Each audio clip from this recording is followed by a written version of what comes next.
제가 봉독해 드리도록 하겠습니다. 내용을 잘 따라오시면서 이해해 주시면 감사하겠습니다. 이사야 10장 5절부터 제가 읽겠습니다. 아수르 사람은 화 있을진저 그는 내 진노의 막대기요 그 손의 몽둥이는 내 분노라. 내가 그를 보내어 경건하지 아니한 나라를 치게 하며 내가 그에게 명령하여 나를 노하게 한 백성을 쳐서 탈취하며 노략하게 하며 또 그들을 길거리에 진흙같이 짓밟게 하려 하거니와 그의 뜻은 이같이 아니하며 그의 마음의 생각도 이같이 아니하고 다만 그의 마음은 허다한 나라를 파괴하며 멸절하려 하는도다. 그가 이르기를 내 고관들은 다 왕들이 아니냐. 갈로는 갈기그미스와 같지 아니하며 하맛은 아르밧과 같이 아니하며 사마리아는 다메섹과 같이 아니하냐. 내 손이 이미 우상을 섬기는 나라들에 미쳤나니 그들이 조각한 신상들이 예루살렘과 사마리아의 신상들보다 뛰어났느니라. 내가 사마리아와 그의 우상들에게 행함같이 예루살렘과 그의 우상들에게 행하지 못하겠느냐 하는도다. 그러므로 주께서 주의 일을 시온산과 예루살렘에 다 행하신 후에 아수르 왕의 완악한 마음의 열매와 높은 눈의 자랑을 벌하시리라. 그의 말에 나는 내 손의 힘과 내 지혜로 이 일을 행하였나니 나는 총명한 자라. 열국의 경계선을 걷어치웠고 그들의 재물을 약탈하였으며 또 용감한 자처럼 위에 거주한 자들을 낮추었으며 내 손으로 열국의 재물을 얻은 것은 새 보금자리를 얻음 같고 온 세계를 얻은 것은 내버린 알을 주움 같았으나 날개를 치거나 입을 벌리거나 지저귀는 것이 하나도 없었다 하는도다.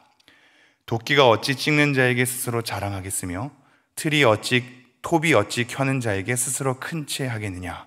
이는 막대기가 자기를 드는 자를 움직이려 하며 몽둥이가 나무 아닌 사람을 들려 함과 같음이로다. 그러므로 주 만군의 여호와께서 살찐 자를 파리하게 하시며 그의 영화 아래에 불이 붙는 것 같이 맹렬히 타게 하실 것이라. 이스라엘의 빛은 불이 되고 그의 거룩하신 이는 불꽃이 되실 것이니라. 하루 사이에 그의 가시와 찔레가 소멸되며 그의 숲과 기름진 밭의 영광이 전부 소멸되리니 병자가 점점 쇠약하여 감 같을 것이라. 그의 숲에 남은 나무의 수가 희소하여 아이라도 능히 계수할 수 있으리라. 아멘.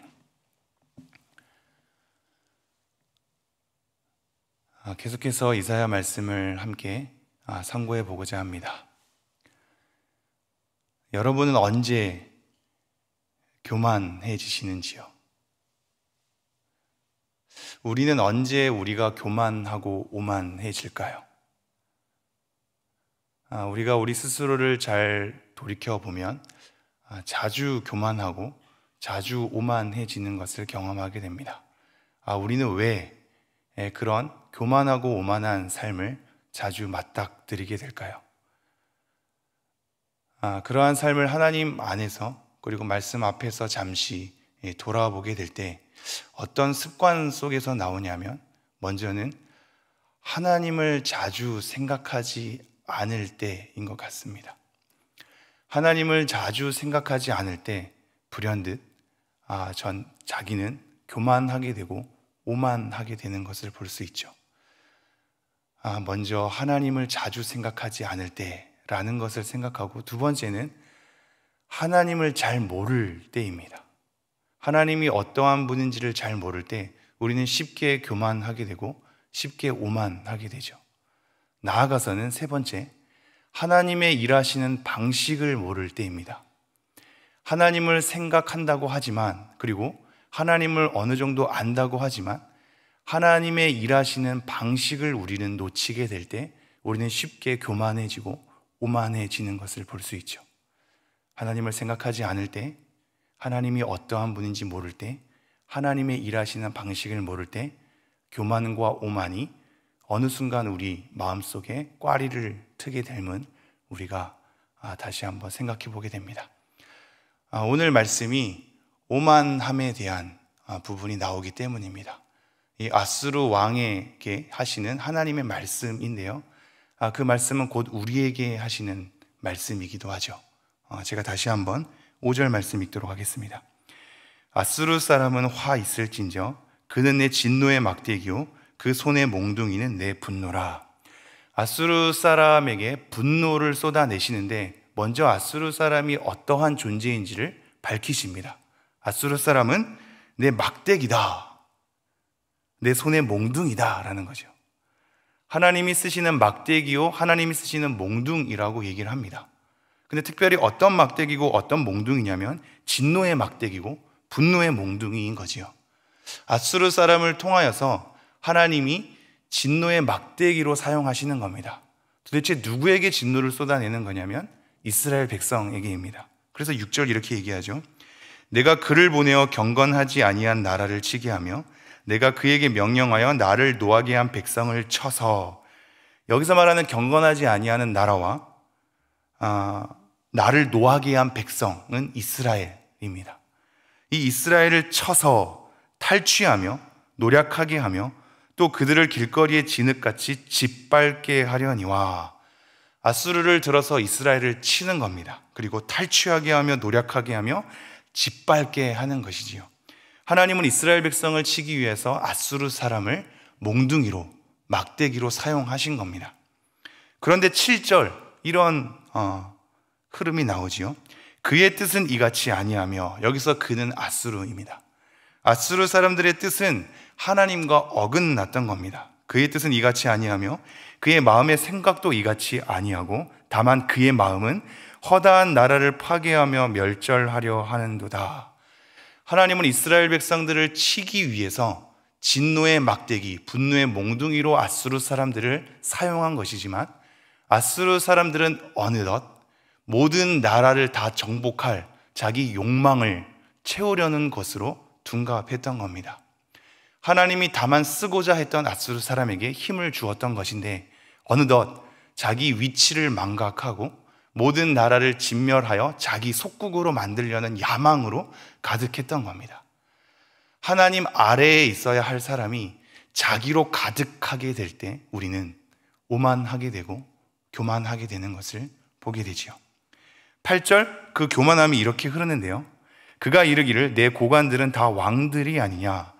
이거 무슨 얘기냐면 내가 정복한 왕들이 내가 하나의 지도자로 삼은 고관들이 되었다라는 겁니다. 내가 총독으로 삼은 사람들이 다 이전에 한 나라의 왕들이었다. 그러나 그런 왕들이었던 사람들도 지금은 나의 총독들이 아니냐라는 겁니다. 9절, 갈로는 갈그미스와 같이 아니하며 하맛은 아르밧과 같이 아니하며 사마리아는 다메섹과 같이 아니하냐. 이거는 이제 지도를 볼 때 조금 더 의미가 있는데요. 맨 위에 있는 것은 갈그미스입니다.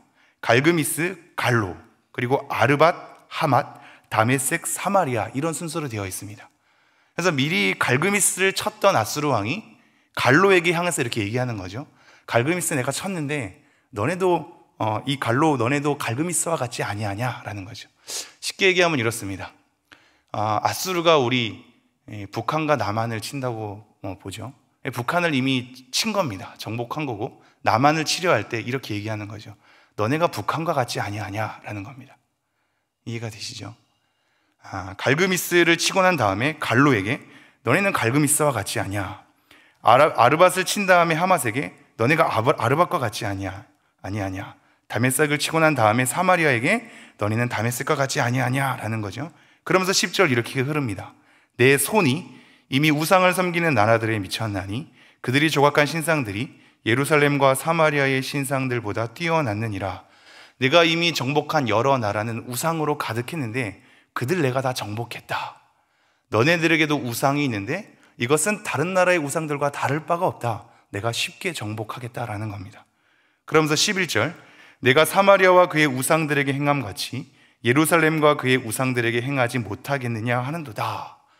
이런 우상들을 쉽게 친 것 같이 너네들도 금방 칠 것이다 라는 겁니다. 그러면서 12절 이렇게 흐릅니다. 그러므로 주께서 주의 일을 시온산과 예루살렘에 다 행하신 후에 아수르 왕의 완악한 마음의 열매와 높은 눈의 자랑을 벌하시리라. 진노의 막대기와 분노의 몽둥이로 잠시 사용했을 뿐인 아수르가 이렇게 오만하게 되자 하나님께서는 그의 완악한 마음과 눈의 높음, 그런 자랑을 벌하실 것이다 라고 얘기를 하고 있습니다. 그러면서 13절, 왜 그렇게 벌하시냐면, 왜냐하면 13절, 그의 말에 나는 내 손의 힘과 내 지혜로 이 일을 행하였나니 나는 총명한 자라.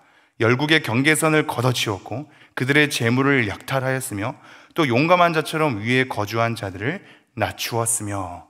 왜 하나님께서 그 아수르 사람들을 벌할 수밖에 없냐면 완악한 마음의 열매가 맺혀졌기 때문이며 높은 눈의 자랑이 가득했기 때문입니다. 그래서 자기는 어느덧 총명한 자로 자기 손의 힘을 의지하게 되었고 자기 스스로 용감한 자로 약탈한 것에 대한 흔적들을 자랑하기 시작한 겁니다. 이들이 왜 이렇게 됐을까요? 이들이 왜 이렇게 완악해졌고 높은 눈의 자랑을 삼았을까요? 사실상 이들은 실제로 약탈했으며 실제로 수많은 사람들을 손쉽게 정복했습니다. 그것은 팩트이지요. 사람들은 착각으로 오만할 때도 있지만 팩트로 오만해지기도 하죠. 아수르 사람들은 착각으로 오만해지기보다는 이미 수많은 나라를 정복한 힘을 경험했던 겁니다. 그 자기의 경험에 대한 팩트가 오만하게 만들었고 높은 눈이 되게 만들었습니다. 팩트도 우리를 그렇게 만들 수 있다는 것에 우리는 소스라치게 되지요. 그렇다면 그러한 팩트가 왜 오만한 자가 되게 하고 완악한 마음의 열매를 맺게 하였는가? 우리는 교만을 이런 식으로 설명할 때가 많죠. 하나님보다 높아지는 것. 그것이 틀린 말은 아닙니다만 약간 주일학교 아이들에게 설명하는 약간 눈높이의 설명이긴 하고요. 좀 더 우리가 심화된 마음으로 교만에 대해서 살펴본다면 교만은 자기로 가득한 겁니다. 자기로 가득해서 말씀이 그 안에 들어올 틈이 없는 겁니다. 자기 자신으로 가득한 것, 말씀이 들어올 틈이 없는 것. 그래서 자기 삶을 자랑할 수밖에 없고 자기 삶을 나타내려고 하는 것에서 오만과 완악한 마음의 열매가 굳건하게 맺혀집니다. 하나님은 온데간데 없지요. 어느덧 하나님을 생각하지 아니하고 하나님이 어떤 분인지를 놓치며 하나님의 일하시는 방식을 놓치고 자기 삶의 열매 맺은 것들, 자기 삶의 흔적들을 묵상하다 보니 자기로 가득한 겁니다. 자기 안에 자기로 가득하니 다른 사람들이 들어올 틈이 없으며 하나님이 들어올 틈도 없어진 겁니다. 자기 삶의 열매들을 자랑하기 시작하며 어느덧 높은 눈이 되는 거죠. 자기로 가득한 삶, 어떤 사람들도 비집고 들어올 틈이 없는 삶. 그래서 하나님도 거부당하고 하나님의 말씀도 들어올 수 없는 삶. 그것이 완악한 사람이요, 교만한 사람이요, 거만한 사람의 특징인 겁니다. 제가 13절 말씀 다시 한번 읽겠습니다. 그의 말에 나는 내 손의 힘과 내 지혜로 일을 행하였나니 나는 총명한 자라. 열국의 경계선을 걷어치웠고 그들의 재물을 약탈하였으며 또 용감한 자처럼 위에 거주하는 자들을 낮추었으며. 14절 내 손으로 열국의 재물을 얻은 것은 새의 보금자리를 얻음 같고 온 세계를 얻은 것은 내버린 알을 주움 같았으나 날개를 치거나 입을 벌리거나 지저귀는 것이 하나도 없었다 하는도다. 손쉽게 나라를 정복했다는 겁니다. 새의 보금자리를 얻음같이 온 세계를 얻은 것은 내버린 알을 주음같이 손쉬웠고 날개를 치거나 입을 벌리거나 지저귀는 어떤 저항들이 하나도 없었다라고 얘기를 하는 겁니다. 그러면서 15절 이렇게 얘기하죠. 도끼가 어찌 찍는 자에게 스스로 자랑하겠으며 톱이 어찌 켜는 자에게 스스로 큰 채 하겠느냐. 이는 막대기가 자기를 드는 자를 움직이려 하며 몽둥이가 나무 아닌 사람을 들려 함과 같음이로다. 우리는 도끼일 뿐이고 톱일 뿐이며 막대기일 뿐이고 몽둥이일 뿐인데 그것을 사용하는 사람을 어찌 넘어서려 하느냐라고 얘기를 합니다. 이 말씀이 비록 하나님을 믿지 않은 아수르 사람에게만 적용되는 말씀 같으십니까? 사실 로마서 9장 20절에 가보면 하나님께 지음받은 사람이 어찌 지은 자에게 하나님이 이렇게 지음받았다라고 우리가 항의할 수 있느냐라는 것으로 비슷한 말씀이 나옵니다. 로마서 9장은 특별히 하나님의 주권에 대한 흐름 속에서 나오는 건데요. 우리 또한 하나님을 믿고 하나님을 따르려고 하는 그리스도인 또한 하나님의 주권을 놓치고 하나님 왜 이렇게 우리를 만드셨습니까? 왜 이런 식으로 일하십니까? 라고 항의할 수 없는 그런 흐름 속에서 비슷한 말씀이 나온 겁니다. 우리는 항상 생각해야겠죠. 우리는 토비일 뿐이다. 우리는 몽둥이일 뿐이다. 우리는 막대기일 뿐이다. 우리가 얼마 전에 베드로 전설을 묵상하지 않았습니까? 우리는 나그네일 뿐이다. 우리가 누구인지를 자꾸 망각한다면 어느 순간 하나님의 자리를 꿰차고 우리가 그 안에 앉아서 주인 노릇할 수 있음을 우리 스스로 반성하며 돌이켜봐야 할 것입니다. 16절, 그러므로 주 만군의 여호와께서 살찐 자를 파리하게 하시며 그의 영화 아래에 불이 붙는 것 같이 맹렬히 타게 하실 것이라. 파리하게 하시고 피폐하게 하시고 다 불태워버릴 것이라고 얘기합니다. 17절, 이스라엘의 빛은 하나님이죠. 이스라엘 빛은 하나님을 얘기합니다. 이스라엘의 빛은 불이 되고 그의 거룩하신 이는 불꽃이 되실 것이니라. 하루 사이에 그의 가시와 찔레가 소멸되며 그의 숲과 기름진 밭의 영광이 전부 소멸되리니 병자가 점점 쇠약하여 감 같을 것이라.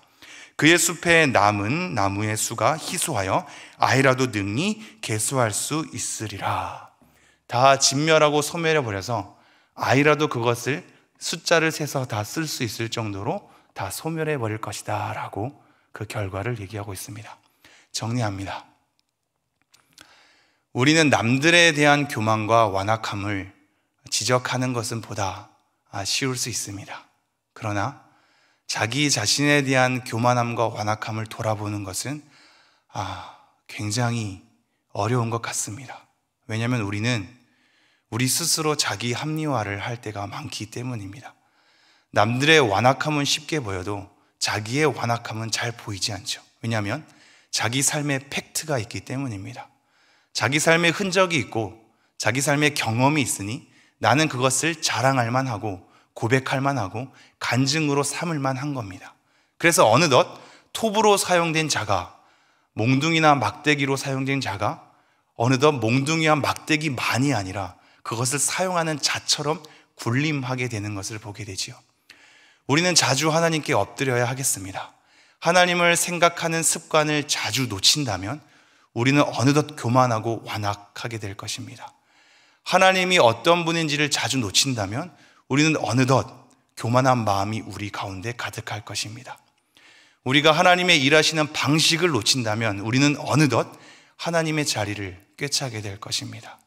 우리가 얼마나 완악하고 교만한지요. 겸손해지지 않은 말로 완악해질 수 있고 우리가 교만해질 수 있다는 말로 교만해질 수 있음을, 강단에서 교만하지 말라는 말로 교만해질 수도 있음을 우리는 우리의 완악함을 다시 한번 하나님 앞에서 머리를 조아려야 하겠습니다. 오늘 하루 함께 기도할 때 하나님, 우리의 교만함을 알게 하여 주십시오. 하나님, 우리의 완악함을 알게 하여 주십시오. 하나님을 생각하지 않는 습관을 고치게 하여 주십시오. 하나님이 어떤 분인지, 하나님의 일하시는 방식이 무엇인지를 잘 알 수 있는 사람이 되게 하여 주십시오 라고 우리 스스로의 신앙에 대해서 함께 기도하고요, 여전히 교회와 한국 사회를 놓고도 기도하여 주시기를 바랍니다. 특별히 교회를 위해서 기도할 때는 우리 담임 목사님과 원로 목사님 그리고 성도님들 한 분 한 분 기억하면서 기도하도록 하겠습니다. 기도하겠습니다.